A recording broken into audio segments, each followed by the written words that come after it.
வணக்கம் ஃப்ரெண்ட்ஸ். பாண்டியன் ஸ்டோரில் என்ன நடக்குதுன்னு ஒரு நட பார்த்துட்டு வரலாம் வாங்க. பழனிவேல் அவங்க அம்மாவை பார்க்க வந்திருக்க. குடும்பமாக உட்காந்து அவர்கிட்ட பேசிக்கிட்டு இருக்காங்க. உனக்கு ஒரு நல்ல மளிகை கடையாக வச்சு கொடுத்துடுறோம் என்ன சரியான்னு முத்துவேல் கேட்க, என்ன திடீர்னு அப்படின்னு தயக்கத்தோடு கேட்குறாரு பழனிவேல். டேய் என்னடா திடீர்னெல்லாம் சொல்லலை, ரொம்ப நல்லாவே சொல்லிக்கிட்டு தான் இருக்கோம், உன் காதில் தான் விழலை அப்படிங்கிறாரு சக்திவேல். இல்ல எனக்கு கடையெல்லாம் ஒன்றும் வேண்டாங்கிறாரு பழனி. அது வரைக்கும் சந்தோஷமா இருந்த சுகன்யாவோட முகம் அப்படியே சூம்பி போயிட அவங்க அம்மா ஓர பார்வையா பார்த்துக்கிட்டு இருக்காங்க. டேய் அப்ப என்ன கடைசி வரலாம் அடுத்தவனை அண்டியே வாழ போறியா? இங்க பாரு பெரிய கடையா போட்டு தர்றேன் பாத்துக்க அப்படின்னு முத்துவேல் சொல்ல, இல்ல வேண்டான்னு அப்படின்னு பழனி சொல்ல அவரு அலுப்பா அவங்க அம்மாவை பாக்குறாரு. ஏண்டா அந்த பரதேசி பைய பாண்டி உனக்கு ஏதாவது செய்வான்னு பாத்துக்கிட்டு இருக்கிறியா? அப்படி ஏதாவது ஒரு நினைப்பு இருந்ததுன்னு வச்சுக்க, அத அடியோட அழிச்சிடு. அவன் அவன் பசங்களுக்கு தாண்டா பண்ணுவான், உனக்கு ஒரு துரும்ப கூட கிள்ளி போட மாட்டான் பாத்துக்க, சொல்றத சொல்லிட்டோம் அப்படின்னு சக்திவேல் சொல்ல, எதுக்குன்னு இப்ப இந்த தேவையில்லாத பேச்சிடலாங்கிறாரு பழனி. டேய் அண்ணன் சரியாதாண்டா பேசுறான் அப்படின்னு முத்துவேல் சொல்ல, அப்படின்னு சக்திவேலும் தலையாட்டுறாரு. உனக்கு சோறு போட்டு தங்க இடம் கொடுத்ததையே பெருசா பேசுறான் அவன். அவன்லாம் உனக்கு ஏதாவது செய்வான்னு கனவுல கூட நினைக்காத நீ அப்படின்னு முத்துவேல் சொல்ல, இதோ பாருங்கப்பா, கோமதி வீட்டுக்காரரு செய்யறாரு செய்யல அது இப்ப விஷயம் கிடையாது. ஆனா உனக்கு செய்ய வேண்டிய கடமை இந்த வீட்டுல இருக்கவங்களுக்கு இருக்குடா அப்படின்னு பாட்டி சொல்ல, மறுபடியும் சுகன்யா முகத்துல ஒரு சிரிப்பு வருது. இது உங்க வீடு கொழுந்தனாரு, இதுல உங்களுக்கும் ஒரு பங்கு கண்டிப்பா இருக்கு அப்படின்னு மாறி சொல்ல, அந்த பங்குல தான் உனக்கு ஒரு மளிகை கடை வச்சு தரணும்னு இதோ இப்ப இவன் சொல்லிக்கிட்டு இருக்கான், நீ சரின்னு சொல்ல வேண்டியது தானே அப்படின்னு பாட்டி கேட்க, பழனி கொஞ்சம் அதிர்ச்சியா இருக்கு. ஆத்தா என்ன நீ உங்க கூட சேர்ந்துக்கிட்டு பேசுற அப்படின்னு பழனி கேட்க, உனக்கு நல்லது பண்றதுக்கு தான் நாங்கெல்லாம் சொல்லிட்டு இருக்கிறோம் அவ்வளோதாங்கிறாங்க பாட்டி. இதோ பாரு, முன்ன மாதிரி இல்ல, நீ தனி ஆள் கிடையாது, உனக்கு கல்யாணம் ஆயிடுச்சு, இதோ உன்னை நம்பி உனக்குன்னு ஒரு பொண்ணு வந்திருக்கா, அவளை நீ காப்பாத்தணும்ல, நாளைக்கு உங்களுக்குன்னு ஒரு புள்ள பிறக்கும், அதை நீ வளர்க்கணும், பள்ளிக்கூடத்துக்கெல்லாம் அனுப்பணும், அதுக்கு எவ்வளவு செலவு இருக்கு, அதெல்லாம் ஞாபகத்துல வச்சு ஒரு முடிவை எடுப்பா அப்படின்னு பாட்டி சொல்ல, பழனி சுகன்யாவை முறைச்சிட்டு இருக்காரு. எதுக்கு என்னையும் முறைக்கிறீங்க, அவங்க தானே பேசுறாங்கன்ற மாதிரி சுகன்யா பார்க்க, ஆமா தம்பி, இனிமேல் செலவுகள் எல்லாம் நிறைய வரும் தம்பி, எல்லாத்துக்கும் இன்னொருத்தர் கையை எதிர்பார்த்துக்கிட்டே நிக்க முடியாதுல்ல, அதனாலதான் எல்லாருமே சொல்றோம் அப்படின்னு வடிவு சொல்ல, சரி இப்ப நீங்க எல்லாரும் என்னை என்னதான் பண்ண சொல்றீங்க, போய் உடனே மச்சாங்கிட்டையும் அக்கா கிட்டையும் சண்டை போட்டுக்கிட்டு உடனே இங்க வர சொல்றீங்களா அப்படின்னு பழனி கேட்க, என்னடா நீ அறிவு கிட்டவனா இருக்கிற, சண்டையெல்லாம் உன்னை யாரும் போட சொல்லல, நிதானமா பேசு, இதுதான் சூழ்நிலை, இப்படி எல்லாம் பண்ண போறதா அண்ணன் சொல்லியிருக்காருன்னு எடுத்து சொல்லுடா, எடுத்து சொல்ல உங்ககிட்ட. அதான் இருக்கால என் பொண்ணு கோமதி, அவளும் சரின்னு தான் சொல்லுவா, அவர் வீட்டுக்காரரும் சரின்னு தான் சொல்லுவாரு, புரிஞ்சுக்குவாங்கடா. ஏன்பா நீ ஒரு கடை ஆரம்பிக்கிறேன்னு சொன்னா அவங்க என்ன வருத்தமா பட போறாங்க, சந்தோஷம் தாண்டா படுவாங்க. டேய் கையில 4 காசு இருக்கணும், அது ரொம்ப முக்கியம்ப்பா அப்படின்னு பாட்டி சொல்ல, சரியாத்தா யோசிச்சு பார்த்து சொல்றேங்கிறாரு பழனி. டேய் என்னடா என்னடா இருக்கு இதுல யோசிக்கிறதுக்கு, யோசிக்கலாம் வேண்டாம், நல்லதா ஒரு முடிவை சொல்லிட்டு போ அண்ணங்கிட்ட அப்படின்னு சக்திவேல் அவசரப்படுத்த, அதான் சொன்னேன் இல்லன்னு யோசிக்கிறேன்னு, யோசிச்சு சொல்றேங்கிறாரு பழனி. நல்ல முடிவா எடு, புரிஞ்சுதா அப்படின்னு முத்துவேல் சொல்ல, அவன் எல்லாம் திருந்தவே மாட்டானே அப்படின்னு சக்திவேல் சொல்ல, பழனி ஏதோ ஒன்னு யோசிச்சுட்டு இருக்காரு. ஆனா அவரோட முகம் ஒரு மாதிரி கசங்கி போயிருக்க, எல்லாரும் அவரையே பார்த்துட்டு இருக்காங்க. பாண்டியன் வீட்டுல கதிர் சரவணன் 2 பேரும் சோஃபால உட்கார்ந்துருக்க, கீழே அரசி மயிலு ராஜி 3 பேரும் உட்கார்ந்துருக்காங்க. அப்போ பழனி ஒரு மூட்டையை தூக்கிட்டு வந்து, அக்கா இதை எங்க வைக்கன்னு கேக்குறாரு. அப்படியே அங்கேயே வைடாங்கிறாங்க கோமதி. அடேங்கப்பா அப்படின்னு மெதுவா இறக்கி கீழே வைக்கிறாரு பழனி. கீழே உட்கார்ந்துருக்க எல்லாரும் கதிர் சரவணன் எல்லாரும் சேர்ந்து இது என்னன்னுன்ற மாதிரி பாக்குறாங்க. அதையும் கொடுன்னு சுகன்யா கிட்ட இருந்து ஒரு பாக்ஸை வாங்கி அங்க டேபிள்ல வச்சுட்டு மறுபடியும் ஒரு பெரிய கேரியரை வாங்கி வைக்கிறாரு பழனி. மயிலும் கீழே வைக்க ஹெல்ப் பண்ணிட்டு, அத்தை என்ன அத்தை இதெல்லாம்னு கேக்குறாங்க. நாளைக்கு செந்தில் புது வீடு பால் காய்ச்சறான்லன்னு சொல்ல, அப்படிங்கிறாங்க மயிலு. பால் காய்ச்சறதுக்கு தேவையான பானை, பூஜை சாமான், அப்புறம் வீட்டுக்கு தேவையான சின்ன சின்ன பாத்திரம், அடுப்பு இதெல்லாம் கொடுக்க வேணாமான்னு கேக்குறாங்க கோமதி. எல்லாருமே கொஞ்சம் சங்கடமும் வருத்தமா பாத்துட்டு இருக்காங்க. கொடுக்கணும் தான், ஆனா நீங்க கொடுத்தா தம்பி வாங்குவாரா அப்படின்னு மயிலு கேட்க, நானும் அதைத்தான் யோசிச்சேன், வீம்பா கிளம்பி போறவன் வீட்டுல இருக்க சட்டி பானையெல்லாம் எடுத்துக்கிட்டா போவான் அப்படின்னு சுகன்யாவும் சொல்ல, அதெல்லாம் கண்டிப்பா அவன் எடுத்துட்டு போவான். நான் பேசிக்கிறேன்னு முகத்தை உருன்னு வச்சுட்டு சொல்றாங்க கோமதி. அப்போ மிஸ்டர் ஆபீசர் செந்தில் வந்து சோஃபால உட்கார மீனாவும் வர்றாங்க. என்ன மீனா இவ்வளவு லேட்டா வர? ஆபீஸ்ல வேலை அதிகமானு கேக்குறாங்க கோமதி. செந்தில் ஏதோ சொல்ல வர, இங்க பாருமா, இன்னைக்கு மட்டும்தான் விசாரிப்பேன், நாளையில இருந்து விசாரிக்கிறதுக்கு தான் நீ இங்க இருக்க மாட்டியே அப்படின்னு கோமதி சொல்ல மீனா வருத்தத்தோட தலைய குனிறாங்க. கோமதி செந்தில ஒரு பார்வை பார்த்துக்கிட்டு இருக்க. அம்மா வீட்டுக்கு போயிட்டு வந்த அதான் லேட் ஆயிடுச்சுங்கிறாங்க மீனா. நாளைக்கு பால் காய்ச்சறதுக்கு சொல்லிட்டியான்னு கோமதி கேட்க அப்படின்னு தலையாட்டுறாங்க மீனா. ஆமா அவங்க வர்றாங்கல்ல அப்படின்னு கேட்க வர்றாங்கங்கிறாங்க மீனா. மீனாவுக்கு வாய்ஸே வெளியே வரல. இதுல பால் காய்ச்சறதுக்கு தேவையான பாத்திரம், டம்ளரு, கிண்ணம் எல்லாமே இருக்கு, இது எல்லாத்தையும் எடுத்துட்டு போயிருன்னு கோமதி சொல்ல மீனாவோட அம்மாவே எல்லாத்தையும் கொண்டு வரேன்னு சொல்லியிருக்காங்க அப்படின்னு செந்தில் சொல்ல கோமதி துளி கூட சட்டை பண்ணாம, ஏமா இதெல்லாம் மறுக்காம எடுத்துட்டு போயிரு, வேற ஏதாவது வேணும்னாலும் என்கிட்ட சொல்லு அப்படின்னு கோமதி சொல்ல மீனா சரின்னு தலையாட்டுறாங்க. லைட்டான கண்ணீரோட கலக்கத்தோட உட்கார்ந்துருந்த ராஜி எழுந்து நின்னு அக்கா அக்கா அப்படின்னு அழுதுகிட்டே மீனாவோட கைய பிடிச்சிட்டு நிக்கிறாங்க. ராஜி இருக்க வருத்தத்துல அவங்களுக்கு அக்கான்றதை தவிர அடுத்த வார்த்தையே வரமாட்டேங்குது. எல்லாரும் கொஞ்சம் வருத்தமும் சங்கடமுமா பார்த்துட்டு இருக்க மயிலு என்னமோ கூட பிறந்த அக்கா தங்கச்சி மாதிரில நடிச்சிட்டு இருக்காளுங்க அப்படின்னு சுகன்யா சொல்ல மயிலு எந்த பதிலும் சொல்லாம பாவமா பார்த்துட்டு இருக்காங்க. ராஜி சத்தமா அழ ஆரம்பிச்சிடுறாங்க. அழாத ராஜி அழாதன்னு மீனா சமாதானப்படுத்திட்டு இருக்க. நான் இந்த வீட்டுக்கு வர்றதுக்கு முன்னாடியே பேசினேன்னா அந்த ஒரே ஆள் நீங்க தான்க்கா. நான் இங்க வந்த நாள்ல இருந்து எப்பவுமே என் கூடவே இருந்திருக்கீங்க, எனக்கு பக்க பலமா நின்றுருக்கீங்க, நீங்க இல்லாம நான் என்னக்கா பண்ண போறேன் அப்படின்னு ராஜி ரொம்பவே அழுதுட்டு இருக்க. மீனாவுக்கும் கண்ணில் கண்ணீர் வடிய ஆரம்பிச்சிடுது. அழாத ராஜி, ராஜிமா அழாத, அப்புறம் எனக்கும் அழுக வரும் அப்படிங்கிற மீனா அழுதுகிட்டே கண்ணை தொடச்சிக்கிறாங்க. கோமதி ஒரு பக்கம் முகத்தை தொங்க போட்டுட்டு நின்னுட்டு இருக்க.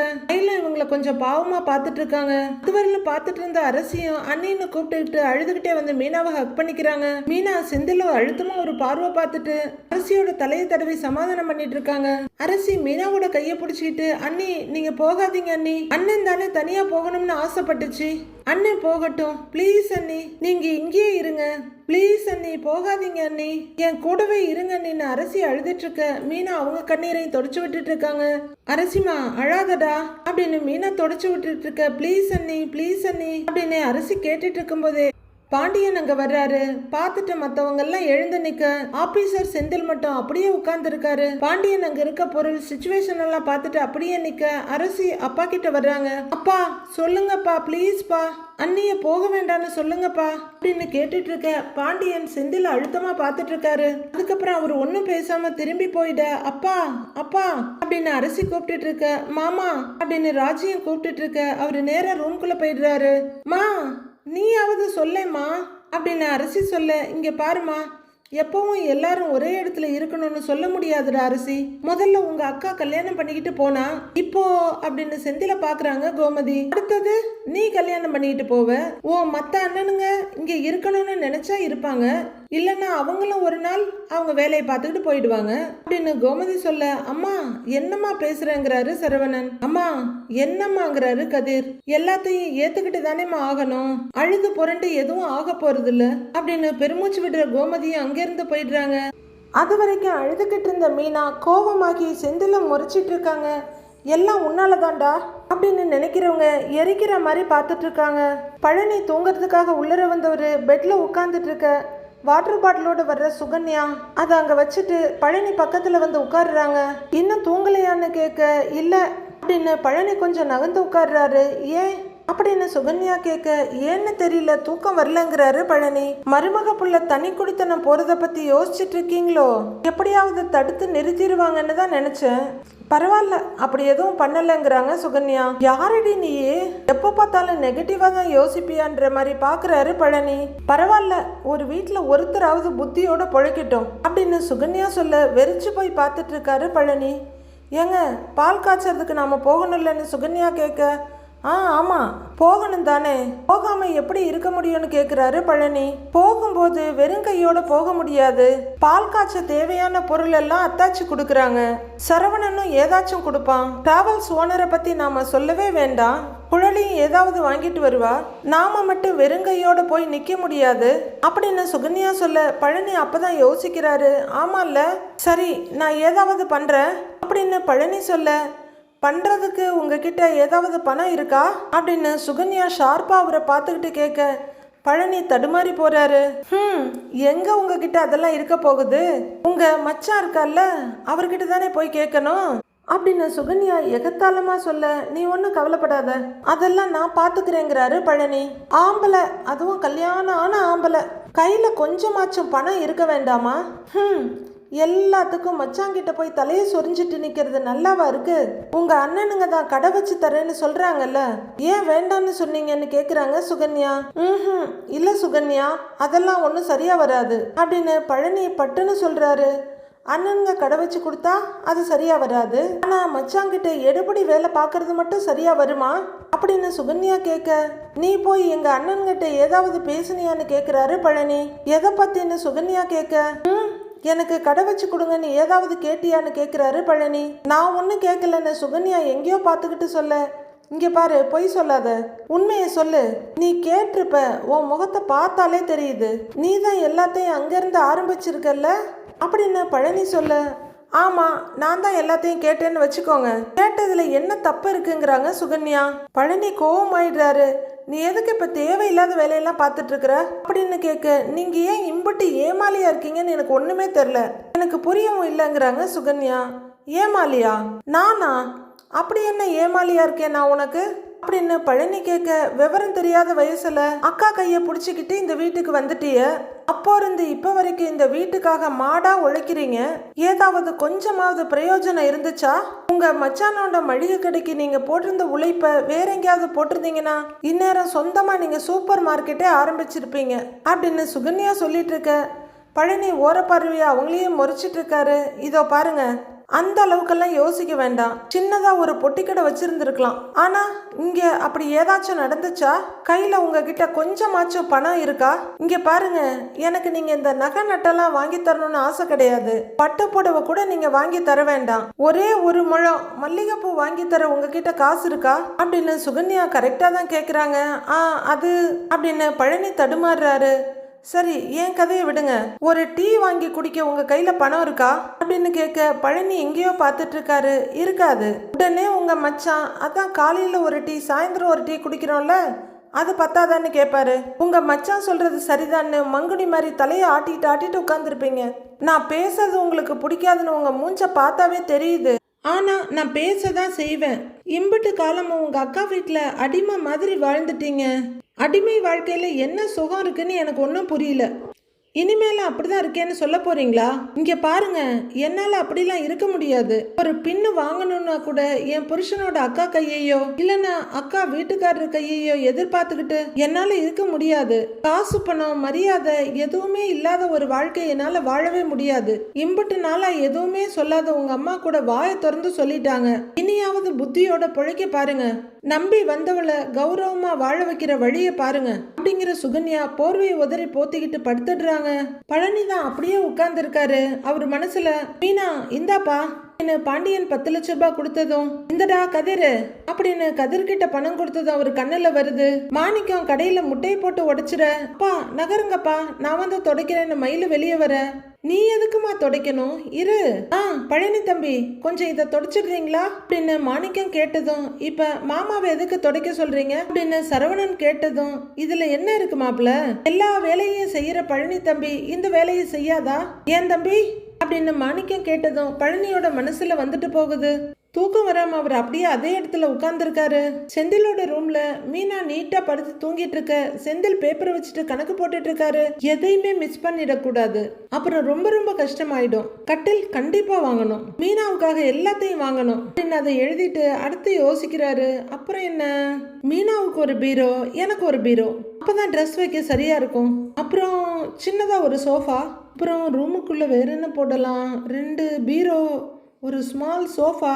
குவார்டர்ஸ் போன முதல் வாரத்துல இதெல்லாம் வாங்கிடணும் அப்படின்னு அடுத்த வாரத்துக்கு லிஸ்ட் எழுதுறாரு செந்தில். ஓகே, இப்ப பால் காய்ச்சுற ஃபங்க்ஷனுக்கு வருவோம். என்னதான் நாம கோவமா இருந்தாலும் செய்ய வேண்டிய விஷயத்துல இருந்து அம்மா மாறவே இல்லை. அடுப்பு, பாத்திரம், பால் காய்ச்சறதுக்கு தேவையான எல்லா விஷயத்தையுமே அம்மா கொடுத்துட்டாங்க. முதல்லயே இதை சொல்லியிருந்தாங்கன்னா அத்தை மாமா கிட்ட இதை எடுத்துட்டு வருவேனா, வேற ஏதாவது கொண்டு வாங்கன்னாவது சொல்லி இருக்கலாம். பரவாயில்ல, அத காலையில பாத்துக்குவோம். ஆச்சறதுக்கு பால் வாங்கணும், சாமி படம் வாங்கியாச்சு, அதுக்கு மாலை வாங்கணும், எல்லாரும் உட்கார்றதுக்கு பாய் வாங்கணும், சேரும் வேணும் அப்படின்னு எழுதிட்டு இருக்க செந்தில், ஐயோ முக்கியமான விஷயத்த மறந்துட்டேனே. நம்ம வீட்டு ஆளுங்க மீனாவோட அம்மா அப்பா ஆபீஸ்ல கூட வேலை பாக்குறவங்கன்னு அட்லீஸ்ட் ஒரு 25 பேராவது வருவாங்களே. இவங்க எல்லாத்துக்கும் மார்னிங் பிரேக்ஃபாஸ்ட் ஏற்பாடு பண்ணணுமே. ஒரு ஆளுக்கு 100 ரூபான்னு கணக்கு வச்சா கூட 2500 ரூபா ஆகுமே. நம்ம கிட்ட எவ்வளவு பணம் இருக்கு அப்படின்னு யோசிக்கிற செந்தில் இருட்டுக்குள்ள பூச்சாண்டி மாதிரி எழுந்து அவரோட சட்டையில இருந்து பணத்தை எடுத்து பாக்குறாரு. அவரோட பர்ஸ்ல இருந்து ஒரே ஒரு 100 ரூபாய் தான் இருக்கு. அதை எடுத்து பார்த்துட்டு இப்படி திருப்பி அப்படி திருப்பி தலைகீழ கொட்டி பாக்குறாரு. ஏதோ திருப்பினா உள்ள இருந்து கொட்டுற மாதிரி. ஐயோ அப்படின்னு அந்த 100 ரூபாயை பிரிக்க இன்னொரு 100 ரூபாய் வருது. 200 ரூபாயை வச்சுட்டு ஒண்ணுமே பண்ண முடியாதே அப்படின்னு புலம்பிக்கிட்டே யோசிக்கிறவரு தூங்கிட்டு இருக்க மீனாவை பாக்குறாரு. மீனா மீனா அப்படின்னு கூப்பிட்டு பார்க்க மீனா அசைஞ்சு கொடுக்கல. மீனா, ஏய் மீனா அப்படின்னு தொட்டு எழுப்பி பார்க்க கையை தள்ளி விட்டுட்டு திரும்பி படுத்துக்கிறாங்க மீனா. ஏய் மீனான்னு அவர் விடாம கூப்பிட மீனா மெதுவா கண்ணை மட்டும் முழிச்சு பாக்குறாங்க. நல்லா தூங்கிட்டு இருக்கவங்களை எழுப்பி விட்டுட்டு தூங்கிட்டு இருக்கியான்னு கேட்க மீனா எழுந்து உட்கார்றாங்க. சாரி மீனா, ஒரு முக்கியமான விஷயம் பேசணும். முக்கியமான விஷயங்கிறத விட ஒரு அவசரமான விஷயம், அவசியமான விஷயம். அதே உன்னை எழுப்பி விட்டுட்டேன். தண்ணி ஏதாவது குடிக்கிறியா அப்படின்னு கேட்க மீனா முறைச்சிட்டே உட்கார்ந்து இருந்தவங்க வேண்டாங்கிறாங்க.